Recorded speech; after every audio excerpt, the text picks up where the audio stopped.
में ससुराल। लेखा और रजत एक ही ऑफिस में काम करते थे। लेखा अक्सर रजत को देखती थी कि वो कैसे सबसे बहुत अच्छे से बात करता है, सबकी मदद करता है। सुनो ललिता, तुम रजत को कब से जानती हो? हम दोनों तो 5 साल से इसी ऑफिस में काम कर रहे हैं। बहुत अच्छा इंसान है। क्या बात है भाई, क्यों इतनी जांच पड़ताल हो रही है? अरे ऐसी, अब टीम का इंसान है तो नज़र तो पड़ती है ना। थोड़ी देर में लंच होता है। वो देखती है कि रजत एक महंगी सी कार में घर गया। ये तो वेल सेटल्ड सा लगता है, अच्छी खासी नौकरी भी है, रहन सहन भी अच्छा ही लग रहा है। समय बीतता है और दोनों की एक दूसरे से बात भी चालू हो जाती है। लेखा भी सीधी सादी सी थी, अपने काम से काम रखना बस। रजत भी उसे पसंद करने लगता है। और कौन कौन है आपके घर में? बस मैं और मेरी बड़ी बहन। उनकी तो शादी हो चुकी है, पापा भी रिटायर हो चुके हैं। मैं भी यहाँ नौकरी के लिए हूँ, हमारा घर यहाँ नहीं है। दोनों में अच्छी खासी दोस्ती हो जाती है। दोनों एक दूसरे को पसंद करने लगते हैं और शादी कर लेते हैं। दोनों के घर वाले भी एक दूसरे को अपना लेते हैं। माँ, हमें बहुत दिन हो गए हमारे गांव वाले घर गए हुए, वहाँ चलते हैं ना, असली घर तो वही है। हाँ, मैं भी यही सोच रही थी बेटा। गांव वाला घर? उसके बारे में तो तुमने कभी बताया नहीं। अरे कहा तो था, शहर में तो बस मैं नौकरी के लिए रहता हूँ, असली घर तो गाँव में है। ये सुनकर लेखा को थोड़ा डर लगता है कि पता नहीं वो घर कैसा होगा। कुछ दिन बाद वो गांव जाते हैं। वहाँ का नज़ारा देखकर तो लेखा के होश ही उड़ जाते हैं। चारों तरफ भैंसें ही भैंसें बंधी होती है। उसकी सास जाते ही भैंसों से लिपट जाती है। आए रे मेरी लाडो, कैसी हो तुम सब? कितना मिस किया मैंने तुम सबको। और देखो तुमसे मिलने कौन आया है। जैसे तुम सब इस घर के सदस्य हो ना, एक ये नया सदस्य आया है। फिर वो लेखा को बुलाती है। अरे लेखा, आओ ज़रा, वहाँ क्या खड़ी हो? अपनी बहनों से मिलो। बहनें? ये इन भैंसों को मेरी बहनें बोल रही हैं, हद है। आई माँ जी। रजत, तुमने ये सब तो नहीं बताया मुझे कि ये तुम्हारा असली घर है। अरे, तुमने मुझसे शादी की थी या मेरा घर कौन सा है ये देखकर? हाँ, फिर भी आजकल के ज़माने में तबेला किसके घर होता है? वो रजत से ये सब बातें कर रही थी तभी कामिनी आ जाती है। बहू, शहर में थे तब कोई बात नहीं थी, यहाँ तो तुम्हें पर्दा करना पड़ेगा। पर्दा? मतलब कौन सी खिड़की पर लगाना है? हाय राम जी, ऐसा पर्दा भी नहीं पता। क्या रजत, तुमने कुछ बताया नहीं क्या इसे? रजत कुछ नहीं बोलता, वो इधर उधर देखने लगता है। जाओ पहले अच्छी सी भारी साड़ी पहन कर आओ, यह हल्की सी साड़ी पहनकर हमारी नाक कट जाएगी। लेखा बड़बड़ करते हुए कहती है। कहाँ फंस गई मैं? हर तरफ भैंसों की बदबू आ रही है और ये क्या गंदी सी साड़ी निकाल दी है जहाँ हर तरफ ये तारे तारे से चमक रहे हैं। तभी कामिनी आते ही चिल्लाती है। बहू, अभी तक साड़ी नहीं पहनी तुमने? जल्दी करो और बाहर आओ। लेखा जल्दी जल्दी वो साड़ी पहनकर बाहर जाती है, जहाँ वो देखती है कि उसकी सास एक बड़ी सी बाल्टी हाथ में लिए हुए उसका इंतजार कर रही है। अरे पर्दा तो कर। पर्दा क्या होता है माँ जी? कामिनी कुछ कहती नहीं, पर जाकर उसकी साड़ी का पल्लू सर से लेकर कमर तक खींच देती है। ये सब नखरे नहीं चलेंगे, यहाँ ये करना पड़ेगा। अब चलो जल्दी से ये बाल्टी पकड़ो और दूध दोना चालू करो। माँ जी, ये सब मुझे नहीं आता। हाँ हाँ पता है, अंग्रेज बहू। वो उसको भैंस के पास ले जाती है।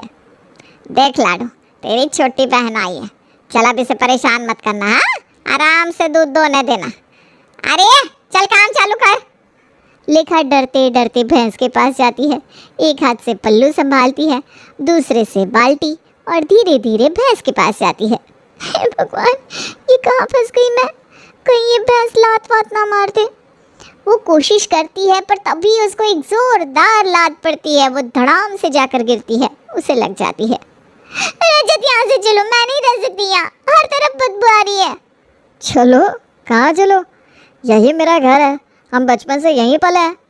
दोनों में बहुत लड़ाई होती है, पर रजत तो वहीं गांव का ही था, उसे कोई दिक्कत नहीं हो रही थी। पर अब कामिनी लेखा को रोज सुबह 4 बजे उठाने लगी। अरे कब तक सोएगी? 4 बज रहे, पानी भरने नहीं जाना क्या? वो भड़ाम भड़ाम करती हुई कमरे में घुस जाती है। अरे उठो भी, कब तक सोओगी? और ये क्या गाउन पहनकर सो रही हो? माँ जी, आप कमरे में? हाँ, तो यहाँ कोई कुंडी थोड़ी ना होती है दरवाजों में। चल चल उठ, नहा ले और भैंसों के लिए चारा और पानी लेने चल। वो ये नल का पानी नहीं पीती, उनके लिए नहर से पानी लाना पड़ता है। भैंसों के लिए पानी लेने जाना पड़ेगा और चारा मैं डालूंगी? अब ज्यादा सवाल जवाब मत कर, उठ और चारा डाल। लेखा अपने आंसू पोंछते हुए काम में लग जाती है। वो रजत को देखती है जो घोड़े बेचकर सो रहा था। ये कितने मजे से सो रहा है। मेरी जिंदगी झूठ बोलकर बर्बाद कर दी, अपने घर की हर बात मुझसे छुपाई। वो बेमन से अपनी सास के साथ पानी लेने जाती है। माँ जी और कितना चलना पड़ेगा? मुझे इतना चलने की आदत नहीं है। अरे अभी तो आधा किलोमीटर भी नहीं हुआ, अभी तो 2 किलोमीटर है। हैं? क्या हम भैंसों के लिए इतनी दूर पानी लेने जा रहे हैं? भैंस मत बोलो ना, बेटियां हैं मेरी। लेखा चुप हो जाती है। 2-3 घंटे के बाद वो पानी लेकर आते हैं। लेखा सीधे कमरे में जाने लगती है। कमरे में कहाँ जा रही हो? हाँ, ये पानी भैंस के आगे रखो, फिर इनको नहलाओ। मैं नहलाऊं? हाँ तो घर की बहू हो, सब काम तो करने पड़ेंगे। लेखा सर पकड़ लेती है। जब हम शहर में थे तब ये कैसे बड़ी बड़ी कार्स में घूमते थे, महंगे महंगे होटल्स में खाते थे, और असल में कैसा निकला ये। वो भैंसों को नहलाने लगती है। मैं अपने दोस्तों के साथ गांव घूमने जा रहा हूँ, तुम चलोगी? इस गावड़े में है कुछ देखने के लिए? सोच लो, इन भैंसों को नहलाना है या फिर चलना है। वो फटाफट हाथ धोकर जाने लगती है कि कामिनी आ जाती है। अरे कहाँ चली? अभी तो 2 को ही नहलाया है, बाकी भी तो बची हैं। लेखा फिर से भैंसों को नहलाने लगती है। तभी कामिनी अपनी भैंसों को देखने आती है। जरा देखो तो महारानी कैसे साफ कर रही है भैंसों को। ये क्या हाल बना रखा है, पूंछ भी ठीक से नहीं धोई। हमारा जमाना होता तो भैंसें चमचमाती रहती। माँ जी, सुबह मुन्ना को स्कूल भेजने में देर हो गई, इसलिए वक्त नहीं मिला, पर अभी चारा डाल दिया है। हाँ हाँ, अब तो बहुओं को सब कुछ ऑफिस और मोबाइल में ही दिखता है। भैंसों की सेवा करना तो जैसे भूल ही गई है। तुम्हारी आदत ना घर का सत्यानाश कर देगी। माँ जी, मैं तो सारा काम समय पर करने की कोशिश करती हूँ, लेकिन आपकी उम्मीदें इतनी ज़्यादा है कि भगवान भी आ जाए ना तो पूरी ना कर पाए। देख रहे हो ना आप अपनी बहू की जुबान, ये तो आजकल की लड़कियों का हाल है। अरे भाग्यवान, तुम भी तो अपनी सास से इसी तरह बहस करती थी। मैं तो तब भी चुप था और अब भी चुप हूँ। कामिनी चुप हो जाती है। इतनी ही देर में एक भैंस जोर जोर से रंभाने लगती है। अरे इससे क्या हो गया? मुझे क्या पता, मुझे इनकी भाषा थोड़ी ना समझ में आती है, आप ही देखिए। कामिनी उसके पेट पर हाथ फेरती है। इसका पेट खराब है। हैं? अच्छा, अब ये कि इनको नहलाना छोड़ और इसके लिए दवाई बनाओ। मैं खाना खा लूं? वहाँ तो हम नाश्ता भी करते थे, यहाँ सुबह से सिर्फ चाय पी है। हाँ हाँ तो खा लेना, पर पहले इसकी दवाई बना। लेखा बड़बड़ करते हुए चली जाती है। ये क्या तरीका है रजत, तुम अपनी मम्मी को कुछ नहीं बोलोगे? मैं क्या यहाँ सारा दिन भैंसों का ही काम करती रहूंगी? इसीलिए शादी की थी मुझसे? मैं नहीं बोल सकता अपनी मम्मी को। अब ये तुम्हारा ससुराल है, काम तो तुम्हें करना ही पड़ेगा और हर काम करना पड़ेगा। इतनी ही देर में कामिनी की आवाज़ आती है। अरे बना ली क्या दवाई? आ रही हूँ माँ जी। एक तो वो आपकी भाभी का बेटा मुन्ना सारा दिन चाची चाची करके दिमाग खराब कर देता है। मैं ही उसको खाना खिलाऊं, उसे नहलाऊं, ये क्या तरीका है? रजत कुछ नहीं कहता, वो चला जाता है। इतनी ही देर में एक भैंस गोबर कर देती है। अरे इसका पेट खराब था ना, ये तो होना ही था। चलो कोई ना, उठा लो अब। मैं? अरे तुम नहीं उठाओगी तो क्या मैं उठाऊंगी? मेरी सास ने मेरे रहते कभी गोबर नहीं उठाया, और तुम मेरी बहू हो तो तुम्हें ही उठाना पड़ेगा। लेखा अपनी नाक पर कपड़ा बांधकर झाड़ू और पानी से थोड़ी सी सफाई कर देती है। अरे अरे लेखा, ये क्या कर रही हो? गोबर उठाने का ये कौन सा तरीका है? आधा गोबर तो वहीं पड़ा है। माँ जी देखिए, मैंने सफाई कर दी है, अगर थोड़ा बहुत बचा है तो बाद में कर दूंगी। हाँ नहीं, बाद में कुछ नहीं होगा, अब भी साफ कर। हमारे ज़माने में ऐसा काम अधूरा छोड़ने का सवाल ही नहीं था। माँ जी, हर चीज़ आपकी तरह करना संभव नहीं है, मैंने जितना हो सका कर दिया। अब आप खुद चाहे तो देख लीजिए। क्या मतलब है तुम्हारा? अब मुझे काम करना पड़ेगा? अरे बहू हो, बहू की तरह रहो। ये जवाब देने की आदत ना बंद कर दो। अगर आप हर छोटी बड़ी बात पर टोका टाकी करेंगी ना तो कभी कभी जवाब देना पड़ता है। सास बहू की बहस सुनकर रामलाल और मुन्ना वहाँ आ जाते हैं। अब आप इसे समझाओ, ये बहू हमारे तौर तरीकों के खिलाफ जाती है। भैंसों को ठीक से देखना तो दूर, मुझसे बहस करती है। माँ जी मैंने भैंस का पूरा ध्यान रखा है, लेकिन अगर आप हर काम में कमियां निकालेंगी तो फिर कुछ भी सही नहीं लगेगा। क्या हुआ कामिनी जी? दूर से आपकी आवाज़ें सुनाई दे रही थी, सब ठीक तो है ना? इस बहू ने भैंस का क्या हाल बना रखा है और उल्टा मुझे जवाब दे रही है। अरे कामिनी जी, बहू काम तो कर रही है, अब अगर थोड़ी गड़बड़ी हो भी जाए तो कौन सा पहाड़ टूट जाएगा। आप लोग ना छोटे छोटे मुद्दों पर हंगामा मचा देते हो। अब बस पे करो भगवान, तुम दोनों हर समय लड़ती रहती हो। भैंस को भूसा चाहिए, ना कि तुम्हारी बहस सुनने की सजा। दादी और चाची की ये लड़ाई टीवी सीरियल से ज्यादा मजेदार है। चुप कर, ज्यादा नटखट बनने की जरूरत नहीं है। मुन्ना तुम ही हमारे जज बन जाओ, बताओ किसकी गलती है?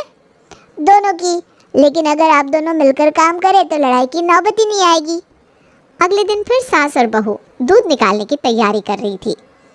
अरे जरा तेज चल, कब से कह रही हूँ बाल्टी और मग उठा ले, लेकिन तू वही धीमी चाल में आ रही है।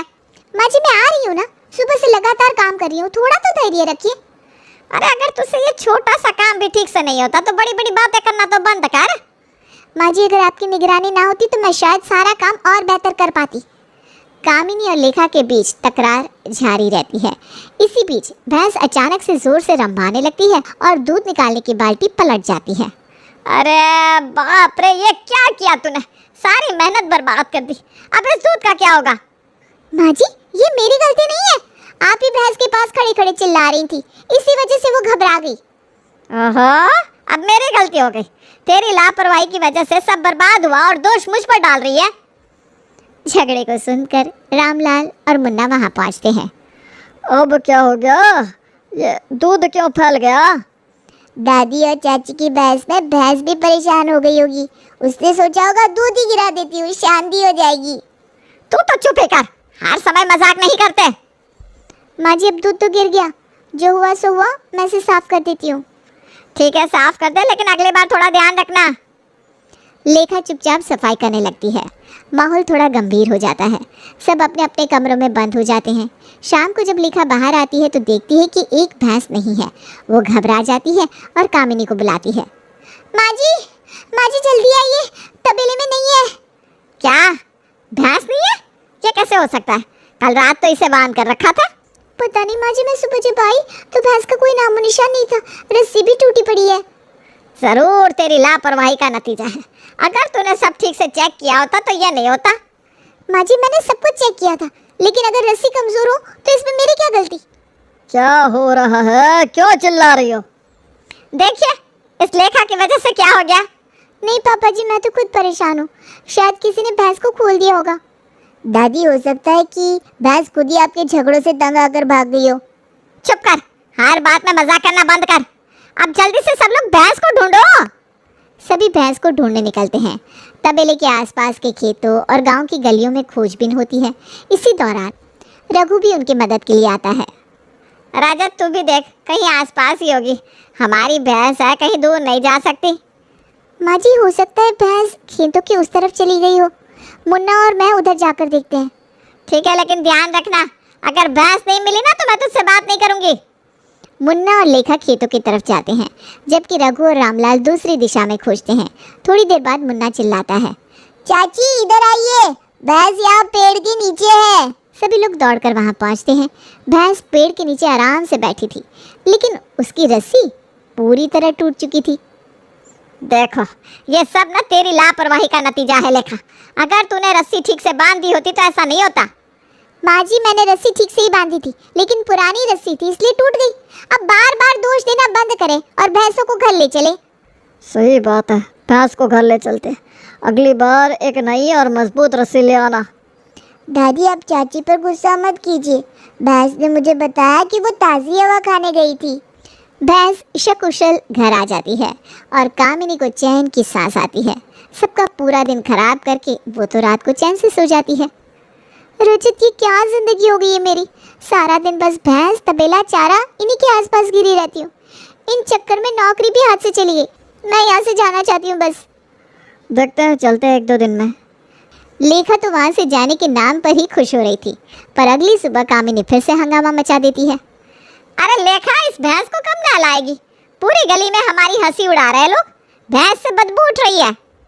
अम्मा जी कल ही तो नहलाया था गौरी को, बारिश हो गई थी फिर गंदी हो गई होगी।